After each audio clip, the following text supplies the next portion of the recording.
नमस्कार दोस्तों, मैं उमेश कुमार और मैं आज मौजूद हूँ गांव चौबारा में। और चौबारा अपने आप में एक स्थान रखता है फतेहाबाद ज़िले के अंदर। और वहाँ के सरपंच हैं जोगिंदर ओला जी, जो आज मेरे साथ मौजूद हैं और मेरी 4 बातों का जवाब इनसे लेने आए हैं कि गांव में क्या विकास कार्य किए, क्या नहीं किए। और मेरे साथ मौजूद हैं ओला जी। नमस्कार राजेंद्र जी। नमस्कार जी। सर, सबसे पहले तो ये बताइए कि शिक्षा पे जोर देते हैं। अभी शिक्षा में आपके स्कूल में टीचर पूरे हैं या नहीं? बिल्कुल जी, हमारे शायद फतेहाबाद ज़िले का पहला ऐसा स्कूल होगा जहाँ पर कोई टीचरों की कमी नहीं है, और ये बन पाया है ग्राम पंचायत के अथक प्रयासों से, और जो हमारे जिला शिक्षा अधिकारी हैं दयानंद सिहाग जी, उनके प्रयासों से, और पूरे गांव की जो स्कूल के प्रति जो कार्यशैली है उसको देखते भी हैं। पूरा एसएमसी स्टाफ, एसएमसी है जो गाँव स्कूल की, वो भी बहुत अच्छी है। तो उसी के कारण आज फतेहाबाद ज़िले का पहला ऐसा स्कूल है जहाँ पर कोई टीचर की कमी नहीं है जी। स्कूल पहला ऐसा ज़िले के अंदर बताया सरपंच साहब ने कि शिक्षक की कमी नहीं है, पूरे टीचर हैं यहाँ पे। सर, यहाँ पे पानी वगैरह, वाटर कूलर, जिम, ई लाइब्रेरी का क्या प्रावधान है? स्कूल के अंदर वाटर कूलर है, गांव के अंदर भी वाटर कूलर है जी। जो हमारा जो ये जलघर है उसके अंदर वाटर कूलर है। तो मैं कह सकता हूँ कि मेरे गांव चौबारा में पीने की पानी के मामले में वाटर कूलर वगैरह सब व्यवस्थित तरीके से और सही है जी। कोई शेड वगैरह भी लगवाया? हमने एसएफसी का जो पैसा आया था उसके तहत शेड लगाया है। एक जोड़ के किनारे के ऊपर लगाया है और दूसरा शमशान घाट में भी शेड लगवाया जी। कितना पैसा है? एसएफसी का मेरे गांव की आबादी के हिसाब से जो पैसा आता है उसके हिसाब से 13.5 लाख रुपए एसएफसी के आए थे जी। और जो हमने पूरा 100% कंस्ट्रक्शन के तहत जो कार्य किए हैं उसमें खर्च कर भी दिए हैं जी। ये काम टेंडर से हुआ या पंचायत? बिल्कुल नहीं, टेंडर से नहीं हुआ। ये सारा का काम मैनुअली सरपंच ने खुद करवाया जी, हमने करवाया है। गलियाँ वगैरह कुछ बनवाई आप? हमने गलियाँ भी बनवाई है। मनरेगा के तहत मेरे गांव में 2 गलियाँ बनी है। पहले एक तो जो एससी मोहल्ला है उसके अंदर पूरी 750 फुट और 33 फुट चौड़ाई की पूरी गली बनी है, और एक यहाँ सड़क के किनारे पर 2 गलियाँ मनरेगा के तहत, और 2-3 टुकड़े हमने ग्राम पंचायत के तहत भी करवाए जी। ग्राम पंचायत के अंदर 2-3 टुकड़े गली, वो जो सरपंच साहब के उसमें बनवाए गए हैं। और बाकी मनरेगा के तहत जो गलियां बनी हैं सरपंच साहब ने बताया। सरपंच साहब, एक ये बताइए कि वाटर है कोई आप? बिल्कुल है जी, वाटर वर्क्स है गाँव में। शुद्ध पानी मिल रहा है लोगों को, और पानी की भी कोई कमी नहीं है, क्योंकि ग्राम पंचायत ने अपने लेवल पे बोर की व्यवस्था की हुई है। यदि रिजर्वायर में पानी कम आता है, बाई दी वे उसकी 15 दिन की बंदी होती है, 7-8 दिन पानी चलता है, और बाकी उस ट्यूबवेल के ज़रिए हम पानी की व्यवस्था लोगों को स्वच्छ पानी दे रहे हैं। पंचायत की ज़मीन के बारे में, कोई पंचायत की इनकम है यहाँ या नहीं? यहाँ पर पंचायती ज़मीन वैसे तो कम है, 25 किले पंचायत की ज़मीन है, जिसमें से हमने 4 किले स्टेडियम के लिए युवाओं को, ताकि वो खेलों में अपने प्रतिस्पर्धी गेम है आजकल उसमें भाग ले सकें और अपने आप को परिपूर्ण तरीके से तैयार कर सकें, इसलिए 4 किले हमने पंचायत के उनके स्टेडियम के लिए, व्यायामशाला के लिए हमने मुहैया करवाए हैं, छोड़े हैं जी। फिर बाकी 21 किले रह गए? 21 में से 2 किले हमारा एक प्रोजेक्ट हरियाणा सरकार का, जिसके तहत हर खेत को पाइपलाइन के ज़रिए, क्योंकि मेरा जो इस साइड का इलाका है वो एक ऊंचा टिब्बे का इलाका है, उसमें बर्मे और पंपिंग से पानी लगता है। इसलिए आज से 4 साल पहले हमने एक प्रोजेक्ट के लिए सरकार से मांग की थी, और सरकार ने वो पूरा भी किया है। और उसके तहत हर खेत तक पाइपलाइन डाल के वहाँ पर एक सोलर सिस्टम के तहत एक डिग्गी बना करके उससे पंपिंग करके और हर खेत तक पानी देने का कार्य करे हैं। 2 किले उसके अंदर ग्राम पंचायत ने दिए हैं जी। तो 4 किले व्यायामशाला के लिए और 2 किले, वो 6 किले हमने लोगों की सुविधा के लिए, आमजन की सुविधा के लिए दे दिए हैं जी। तो 19 किले हमारे बाकी बचते हैं जी।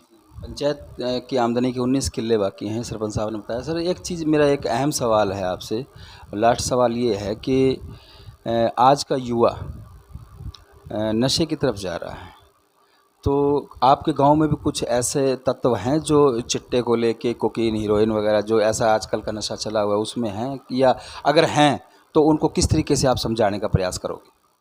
आपकी बात बहुत ही अच्छा क्वेश्चन आपने किया। नशा नशा आज एक बहुत बड़ी सामाजिक बुराई बन चुका है और ख़ास तौर पर गांव में, पहले शहरों में हुआ करता था, आजकल ये इसकी जड़ गांव तक जा चुकी है। और मेरे को ये कहते हुए फ़ख्र महसूस होता है कि मेरे गांव चौबारा में नशा बिल्कुल ही नए के मात्र 2 या 4 युवक ऐसे हो सकते हैं, वो भी उनमें भी सुधार है। हमने प्रयास भी किया है पंचायत के लेवल पे कि उनको समझाया है, स्कूल में जो बच्चे खेलते हैं उनके बीच में जाते हैं, उनको मोटिव करते हैं कि आप नशे से दूर रहें। और यहाँ पर मैं आपकी जानकारी के लिए बता देना चाहता हूँ कि फतेहाबाद ज़िले का ये गांव चौबारा, यहाँ पर सैनिक बहुत ज़्यादा हैं जी, आरंभ से ही। यहाँ पर 4 आज़ाद हिंद फौज में जो स्वतंत्रता सेनानी थे वो हुए थे जी। और उसके बाद से भी लगातार युवाओं का फौज के प्रति एक अलग ही अट्रैक्शन है, तो अलग ही जज्बा। हाँ, अलग ही जज्बा है। और उसी जज्बे का परिणाम है जी कि हर भर्ती के अंदर यहाँ से 2 या 4 लड़के भारतीय सेना में जाते हैं। और मुझे आपको ये बताते हुए बहुत फ़ख्र है कि फतेहाबाद ज़िले का पहला ऐसा गांव चौबारा जो औसतन प्रतिशत के हिसाब से जनसंख्या के मामले में सबसे ज़्यादा सैनिक देने का काम किसी गांव ने किया है तो वो गांव चौबारा है जी। ये बात बिल्कुल सत्य है। और सरपंच साहब ही नहीं, ये हमको भी पता है कि चौबारा गांव में स्पोर्ट्स को लेकर, चाहे किसी भी फील्ड में हो, चाहे सपोर्ट हो, चाहे सैन्य माने फौज हो, आर्मी वगैरह जो भी हो, इसमें बढ़ चढ़कर यहाँ के युवा जो है भाग लेते हैं और देश के लिए कुर्बानी देने को पहले तैयार रहते हैं। ये जान ली, ये चौबारा में ये मैंने हमारे देखने को मिला। सर, जैसे आपने बताया कि स्टेडियम की आपने ज़मीन दी है 4 किले, तो आपका मोटिव ये है कि जो बच्चे 1-2 बच्चे जो 1% या 2% जो भी नशे में हैं, तो उनका ध्यान सपोर्ट की तरफ जाए, या फिर और बच्चे भी सपोर्ट की तरफ अग्रसर? हरियाणा के अंदर मैंने देखा चौबारा गांव के बच्चे सपोर्ट में काफ़ी बढ़ चढ़ कर भाग लेते हैं। बिल्कुल जी, और हमारा तो प्रयास तो यही है जी। पहला प्रयास तो ये रहेगा कि यदि बच्चे खेलों के प्रति उनका अट्रैक्शन होगा तो वो ऑटोमेटिक ही नशे से दूर रहेंगे। दूसरा, मेरे गांव के युवा बहुत ही अच्छे, शालीन और मेहनती हैं जी, क्योंकि सेना में जाते हैं तो उनको तैयारियां करनी पड़ती हैं लगातार। शाम 4 बजे के आप आइए, कभी मैं दिखाता हूं आपको कि मेरे स्कूल का ग्राउंड है वो खचाखच भरा रहता है। बच्चे रेस लगाते हैं, कबड्डी हैं, क्रिकेट हैं, फुटबॉल हैं, वॉलीबॉल हैं, उनके प्रति बहुत अच्छा रुझान है। और इसी के तहत हमने, क्योंकि स्टेडियम के लिए जो स्कूल ग्राउंड है वो थोड़ा छोटा पड़ रहा था, इसलिए हमने 4 किले पंचायती ज़मीन में से उनको दे करके, ताकि युवा आगे बढ़ें, स्पोर्ट्स में भी जाएं और हर फील्ड में एक अचीवमेंट हासिल करें। तो मेरा तो मोटिव यही रहेगा, और यही आपके चैनल के माध्यम से मैं तो यही बताना चाहूँगा, एक संदेश मेरा यही रहेगा कि हर गांव में स्टेडियम हो ताकि बच्चे वहाँ पर खेलें, स्पोर्ट्स के अंदर आगे जाएं, जो नशा रूपी ये है उससे दूर रह करके और अपना योगदान देश के प्रति, चाहे वो खेल हो चाहे सेना हो, उसमें दे सकें जी। सरपंच साहब, मेरा एक सवाल आपकी पंचायत से हटके है और इस गांव से हटके है। एक आम जनता के प्रति मेरा सवाल है आपसे, आप उसके बारे में क्या सोचते हैं? जब मैं आ रहा था इधर से, तो जांडली कला से या जो भी जांडली खुर्द, ये गोरखपुर वाला रोड है, पक्का रोड, ये शायद PWD के अंडर आता है, आपकी जानकारी होगी। सर, बहुत ज़्यादा डैमेज है, यहाँ पे चलना बड़ा मुश्किल है। इसके बारे में आप 2 शब्द बोलिए, क्या कहेंगे? बिल्कुल, मैं आपकी बात से सहमत हूँ। जांडली खुर्द से लेकर के कुलेरी तक जो हिसार मार्ग है ये बिल्कुल ही डैमेज है, खंडर है। यहाँ पर बहुत बड़े बड़े गड्ढे हो चुके हैं। और प्रशासन से क्या मांग कर? मैं प्रशासन से यही मांग करता हूँ कि जल्दी से जल्दी इसके टेंडर लगाएं। B&R के तहत आता है ये रोड, और हम लगातार, हमारी 400-500 पंचायत मिले भी थे, तो इस मामले में वो कह रहे थे कि पहले तो कह रहे थे मार्च में लगाएंगे इसका टेंडर, फिर बोले आप किससे मिले? हाँ जी, एक्शन साहब से मिले थे, PWD एक्शन साहब से मिले थे, और वह कह रहे थे कि इसका जल्दी काम शुरू हो जाएगा, लेकिन अभी तक नहीं हुआ है, जिससे आमजन को बहुत ज़्यादा परेशानी हो रही है। और मैं सरकार से मांग करता हूं कि ये बहुत बिजी रोड है, इसको जल्द से जल्द ठीक करवाएं ताकि आने जाने वालों को परेशानी का सामना न करना पड़े। ये जोगिंदर ओला जी मेरे साथ सरपंच साहब जुड़े हुए थे। गांव के बारे में सर और कुछ बताना चाहेंगे? गांव के बारे में? गांव के बारे में क्या बताना, यही आपने पूछ लिया। वैसे मोटा मोटी स्कूल हमारा अच्छा है, और हमने जो हमारी पंचायत से बन पड़ा उससे अलग 100% से भी ज़्यादा देने का हमने काम किया। और आगे भी यदि सरकार हमें कोई ग्रांट वगैरह कुछ देती है तो हम लगातार जनहित के जो भी कार्य हैं वो लगातार करते रहेंगे और अपने गांव को साफ सुथरा और प्रगति के पथ पर ले जाने के लिए वचनबद्ध हैं जी। जोगिंदर जी ओला जी मेरे साथ जुड़े हुए थे। इस गांव में एक खासियत ये है कि यहाँ के युवा जो हैं, चाहे लड़का हो चाहे लड़की हो, कोई मतभेद नहीं है और दूध दही का यहाँ पे खाना है। लंबे चौड़े लड़के हैं यहाँ पे जो सैन्य भर्ती में बढ़ चढ़कर भाग लेते हैं, चाहे सपोर्ट हो चाहे सैनिक का मामला हो, देश की सुरक्षा के लिए चाहे सपोर्ट हो, चाहे विदेशों में जाकर भी मेडल लाने का काम करते हैं। चौबारा गाँव के बच्चे, नियर अबाउट और भी गाँव हैं यहाँ पे, गोरखपुर है, जांडली कला है, जांडली खुर्द है। तो यहाँ एक ये स्कोप ऐसा है कि जहाँ पे स्पोर्ट्स को ज़्यादा महत्व दिया जाता है और सैनिक यहाँ पे ज़्यादा से ज़्यादा भर्ती होते हैं। सरपंच साहब से एक लास्ट सवाल पूछेंगे कि सर, आप सरपंच तो बन गए, सरपंच गांव का मेन और मुखिया आदमी किसी टाइम में माना जाता था, लेकिन इस सरकार में सरपंचों का कोई वजूद नहीं है। मेरे हिसाब से अगर मेरी सोच अगर पूछी जाए तो सरपंच आज के टाइम में ठेकेदार हैं, क्योंकि ठेकेदार को सारी पावर दे दी गई है। अगर सरपंच ठेकेदार अगर कोई काम करवाता है, अगर सरपंच 7 दिन 8 दिन में उसकी पेमेंट नहीं पास करता तो वो ऊपर से पैसे पास करवा कर और अपना चलता बनता है। वो चाहे नरवाणे का हो, चाहे जींद का हो, कहीं का भी हो, उससे गांव के विकास से कोई मतलब नहीं है, गांव में अच्छा काम कराने से कोई मतलब नहीं है। लेकिन सरपंच जो सरपंच होगा, ये मेरा सरकार से सवाल है कि जो सरपंच होगा वो पब्लिक की, उस गांव की जनता की श्रम से भी अच्छा से अच्छा काम कराने का काम करेगा। तो उसके बारे में आप क्या कहोगे? बिल्कुल जी, मैं आपकी बात से सहमत हूँ कि जो बीजेपी जेजेपी सरकार ने जो ये नई जो पंचायती राज पे ये थोपा इन्होंने कानून, इसका मैं पूर्णतः विरोध करता हूँ। क्योंकि आज एक स्टैंप के रूप में उससे अलग हटके कुछ नहीं छोड़ा इन्होंने, सारा ठेके पे सारा सिस्टम चला दिया है जी।